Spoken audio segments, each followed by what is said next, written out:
If you're new to this channel, which I think a lot of you probably are, I wanted to do a quick summary of the great Stephen King read-a-thon so far. So a while back, a few years ago, my best bud Jordan and I, we decided to start reading the Stephen King books, the fictional works, in the order of publication, and discuss them here on the channel. We covered Carrie, Salem's Lot, The Shining. We did Rage, which was published under the name Richard Bachman originally. Our friend Mo joined us for that video. That's probably my favorite one. I think we finally kind of figured out what we were doing there, and I think that was a decent video. And then I did a solo video reviewing all the 20 short stories in the collection Night Shift. And then after that, Mo and I got together and did The Stand. Again, for those of you who are new, the reason Mo and I did The Stand together without Jordan is because Jordan sadly passed away. And since then, it's been kind of a struggle to know what to do here. I don't want to just leave the project completely. It's been a lot of fun. I've continued reading Stephen King. I just haven't really done videos about what I've been reading. And I think I've sort of settled on a happy medium. I don't want to do a video for every single book because it's just a ton. And there are a lot of videos about Stephen King's books here on YouTube. So if you want to, see a video about The Long Walk or Cujo, just search it up on YouTube. You'll find a lot. But I am happy to do those videos if someone wants to join me. I really had a lot of fun with Jordan and Mo. Facilitating a conversation, it's a little easier, when there's two people because, you're conversing back and forth. And so if anybody out there wants to join me in reviewing a Stephen King book, any of them, please feel free to comment below. Otherwise, I'm probably not going to do any of those novels. What I am going to do are the short stories and novellas, because those are, personally, I just have a great appreciation for short stories. I really like short stories a lot. And you don't see videos about short stories very much on YouTube. So I kind of want to do videos on things that are not overdone, that 100 other people haven't already done. Here on the screen is a list of all the books that I have already read by Stephen King. But like I said, I am more than happy to do any book by Stephen King. So even if it's a later one, I'll go ahead and read it. I have read a few of these out of order, and I'm okay with that. And so if you want to review a book with me, I think that'd be a lot of fun. We can do it like on a Zoom call, and it can be any book that he's published. Feel free. Let's get on to the show. On the screen is a list of the stories I'm going to be talking about today. The main core of this video is Different Seasons, the collection of novellas.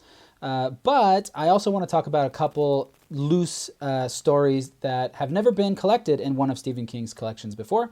They have been published in magazines and anthologies and stuff like that, but they've never been in a specifically Stephen King collection. Anyway, starting with Weeds. This is one of his earliest short stories, actually, and I listened to it in an audio thing. I got this from the library. It's an actual disc, CD audiobook called Dark Screams Volume 1, and yeah, I found it at my local library, so I was like, sweet. Weeds is a very fun story. I liked it quite a bit, about an asteroid or meteor? Crap, what's the difference? Meteorite, meteor, or asteroid? I don't know the difference. It crashes on this guy's farm, and he is like investigating it, and then bad things happen, basically. I don't want to say too much. It's a very short story, and saying any more than that will probably spoil it. But it's very similar. If you've read H.P. Lovecraft's story, The Color Out of Space, it has a very, very similar premise and sort of similar results. It also feels very much like King's own I Am the Doorway, which I talked about in the Night Shift collection. It has some very similar elements to it. And overall, just a really fun story. It's got some body horror. It really made my skin crawl. It made me feel kind of tingly. It was like, oh, this is pretty gross, but fun. And I really like the main character of Jordy Verrill. He's just not a smart guy, and he gets himself into some trouble dealing with this asteroid. So check it out. It's a good story. Next, we have The Night of the Tiger, which unfortunately, we're actually going to have to skip this time around because I just couldn't find a copy of it.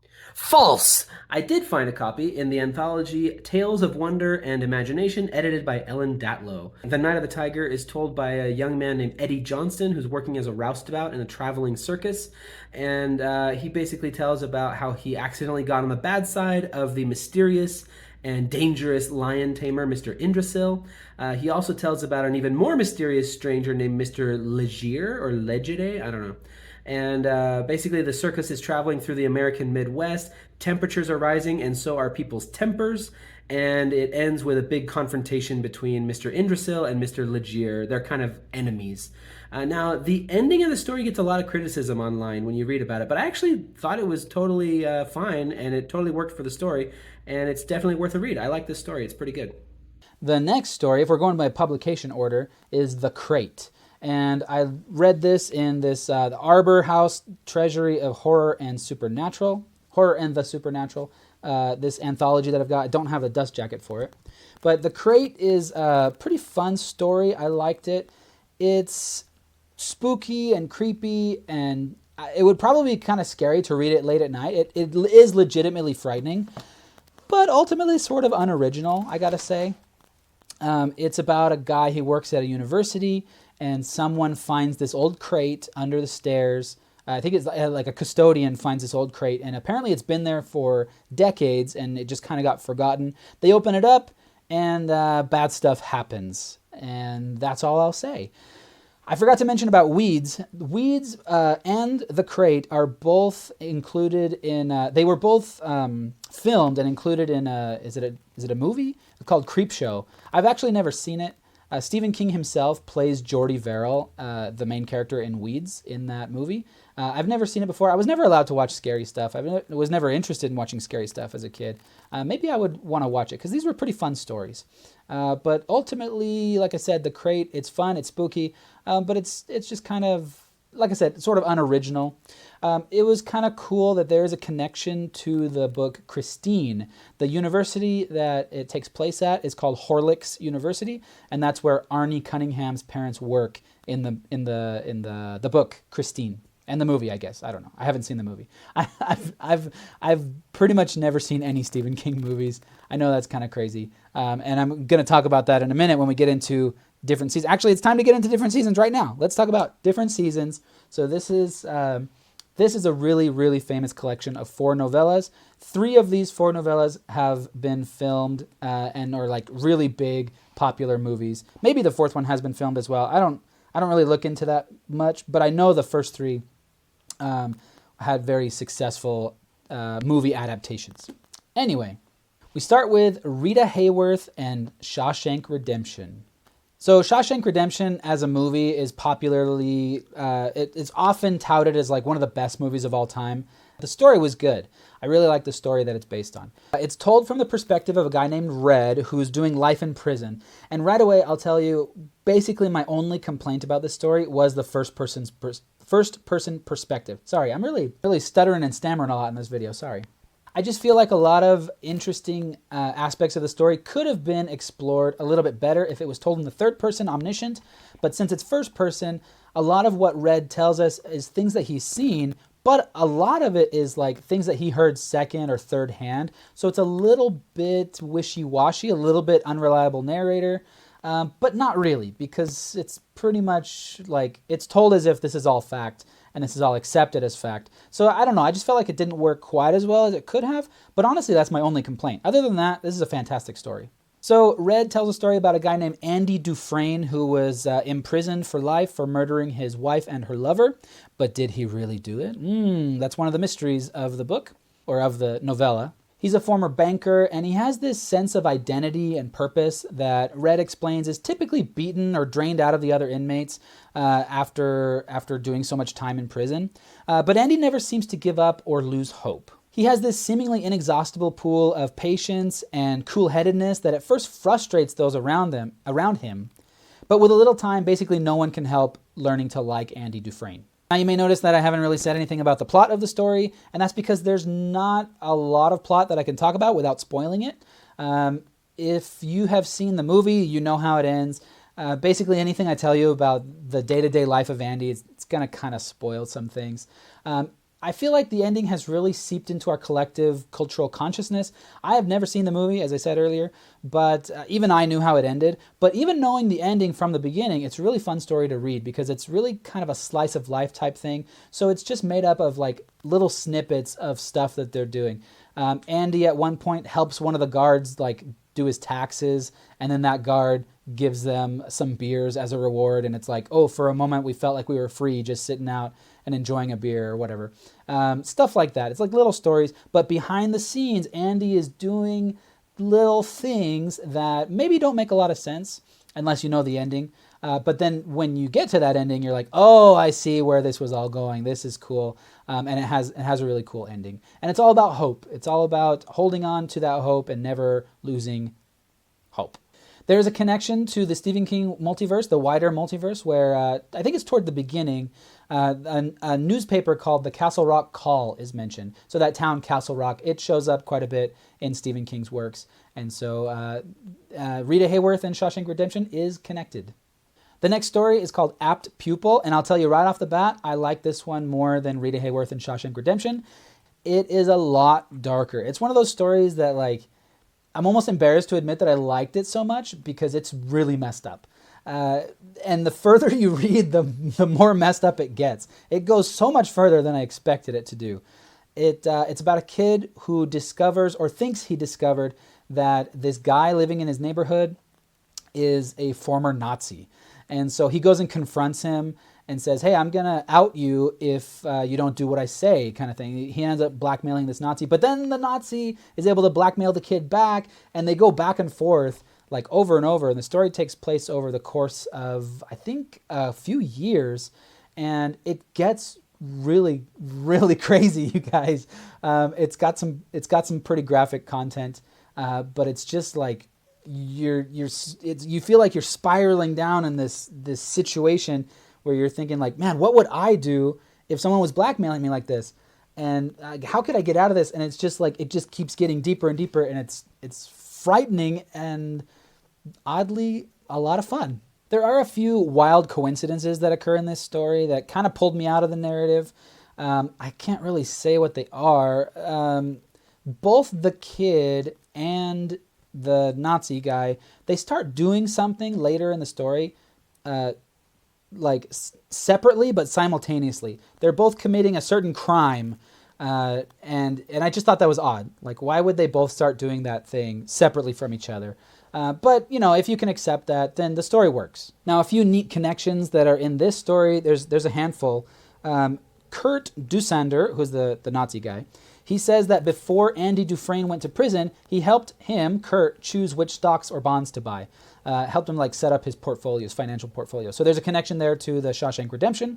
Dusander also mentions Spring Heel Jack, who's a serial killer that was at the center of the short story Strawberry Spring, which is collected in Night Shift. I googled Spring Heel Jack, and it turns out that's not a Stephen King invention, but the way it's spelled differently, so I don't know if it's supposed to be like specific to the multiverse. I don't know, but it's mentioned in both stories. An interesting connection that people often cite online is that the name Bowden, the main character kid, his last name is Bowden. It's a name on a tombstone at the end of The Dead Zone, the book The Dead Zone. But The Dead Zone takes place in Maine, while Apt Pupil takes place in California. So I'm not super sure if that's actually much of a connection or not. Maybe it is, maybe it's not. There's a couple interesting, I hesitate to call them connections, more like nods to The Shining. One is that Arthur Denker is the name, Denker is the name of the headmaster in the play that Jack Torrance is writing in The Shining. Denker is the fake name that Dusander, the Nazi, is using while he's in hiding. So he claims that his name is Denker. I think it's Arthur Denker. I think it's the exact name.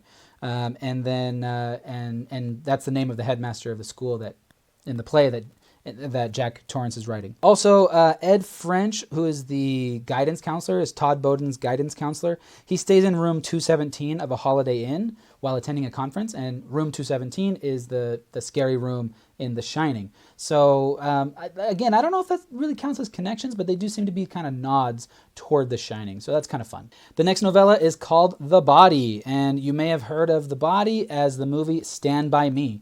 Another movie that I've never seen. It's super duper famous for like 80s and 90s kids. Everybody seems to have seen it and really loved it. I never have. This story really surprised me. I thought that it was about a bunch of kids who like find a body and then like a dead body, and then they explore like how the person was killed and I thought it was like a murder mystery type story. It's not that. It's actually about a bunch of kids who hear about where a body has been found, and then they go to look at it, and the whole story is their journey to find the dead body. The narrator is a guy named Gordy. He's an adult author who's telling this story about him and his 3 friends going on this adventure when they were like 12 or 13 years old. Young Gordy really struggles to find his place in the world, to understand his place in the world. His older brother got most of his parents' attention, but he died earlier this year, and his parents have been so swallowed up in their grief, they ignore Gordy even more than usual. Teddy is the crazy one. They're all a bit crazy, but Teddy's really out there. While reading this story, I had a specific friend from my childhood in mind. I think a lot of people can relate to having that one like really wild friend that is just it takes things a little too far. Vern is the timid one, and he's mentally pretty slow, but he's a real nice kid. Chris is like the tough guy of the group, but as the story goes on, we see that he's also extremely insightful and self-aware. So basically this whole experience of them walking miles and miles together to find this body it's a coming-of-age experience for all of them. They go through a fair amount together. They dodge trains. They run from attack dogs. They get attacked by leeches. They hear scary sounds in the woods while camping in the dead of night. And of course, they see a dead body at the end. Sorry, that's sort of a spoiler, but not really. They do find the dead body at the end, and it changes them profoundly. What I found interesting is that not only is the story about those 2 days that they spent traveling, but it's also interspersed with some writings from adult Gordy. I mentioned he's an author, and so he sprinkles in some of his own writing in the middle of the story. And I thought this was really fascinating for anyone who really enjoys learning about authors and their processes and like what it takes to write a story. So let me see if I can explain this even very well. The story is progressing, right? And you learn a little bit about Gordy's childhood and all this stuff going on. And then all of a sudden, it cuts to this story that he wrote when he was older. But in that fictional story, you can see the inspirations from what happened in his childhood. And I just thought it was kind of brilliant that Stephen King was able to craft this fictional backstory that is so realistic and so well done that you can actually see how fictional author Gordy like picked and chose little things from his own childhood and put it into his own like double fictional story in the story. And it's not just like, oh, this character's name and this event. It's not a one-for-one. It's very subtle, and he changes details. And I thought it was just like beautiful and impressive. Like, this is really a cool thing to be able to craft. The other story inside of a story is about a pie eating contest, and it is really, really funny. It's disgusting, but it's hilarious. I mean, hilarious if you like vomiting. The body is exciting, it's funny, it's scary, it's actually kind of deeply sad. There's a few parts, it's not explored in detail, but there's a few little parts that talks about like these kids' home life, and it's kind of sad. Like, as an adult who has kids, and I look back and I see like the way these kids were treated by their parents, like, this is really kind of depressing. There's tons of foul language, and there's tons of connections to the wider Stephen King multiverse. The kids live in Castle Rock, Maine, so that connects it to The Stand, The Dead Zone, Cujo, and Rita Hayworth and the Shawshank Redemption, and many others that I haven't read yet. I know that that Castle Rock is a big thing in other stories later on as well. It mentions the town of Chamberlain, Maine, which connects it to Carrie. It mentions Derry, Maine, which connects it to The Running Man, as well as other works that I haven't read yet. It mentions Gates Falls, Maine, which is the setting of Graveyard Shift, is a short story in the Night Shift collection. It mentions the Castle Rock Call, which is that same newspaper from Rita Hayworth and Shawshank Redemption. It mentions Constable Bannerman several times. He's in The Dead Zone and Cujo. It mentions Joe Camber and his dog Cujo. It mentions the town of Jerusalem's Lot, Maine, which connects it to Salem's Lot, Jerusalem's Lot, and One for the Road, and the Institute. It also mentions Shawshank Prison, which of course is Shawshank Redemption. And Aunt Evie Chambers from Cujo makes an appearance toward the end of this story as well. So a lot of connections just by mentioning all these locations, basically. The last novella in different seasons is called The Breathing Method. It's a pretty cool, fairly creepy story that I really enjoyed. I actually enjoyed it quite a bit. It's often cited as people's like least favorite story in this collection, but it's real good. I liked it a lot. Now, don't get me wrong, I felt like the framing structure of the story was kind of odd and unnecessary. I almost think it would be better if this one novella was split into two separate short stories. But those two separate short stories were really good. So let me explain how this works. The first 23 pages, I counted, are about this guy who is attending this sort of like gentleman's club, not a gentleman's club like in the modern sense, like a club, but it's not really a club. It's a place where these like rich professionals go and they like smoke cigars and they hang out in these lounge chairs and they play billiards and stuff like that. This part of the story is mysterious and a little bit dark. The main character, it's like this prestigious thing, right? And he finally gets invited. He goes, he finds books on the shelves by authors that don't seem to exist. He finds, I think it's the pool table or something, has the company logo on it for a company that doesn't make pool tables. They make other things and stuff like that. So he finds these weird, like, stuff that just shouldn't exist in our world. Now, people online have talked about how this might connect to the Dark Tower series, that this club might be like a portal to another dimension or something like that. I haven't read enough of Stephen King to get to that sort of stuff yet, so maybe this will all make more sense later on when I read more. But like I said, I enjoyed this part of the story, but it didn't seem to like make a lot of sense, and it felt really unnecessary to the main core of the story, because at this club, these guys get together and they tell each other stories. And there's one night a year, I think it's the last Thursday before Christmas or before Thanksgiving or something like that, that is like the special storytelling night of the year. And what happens is this doctor gets up and he tells a story about a patient that he had years ago. So the next 34 pages of the story are narrated by this doctor telling his story. So it completely switches narrator. The story the doctor tells is about how he helped a young single mother or single woman prepare for childbirth by teaching her this breathing method to help her deal with the pain.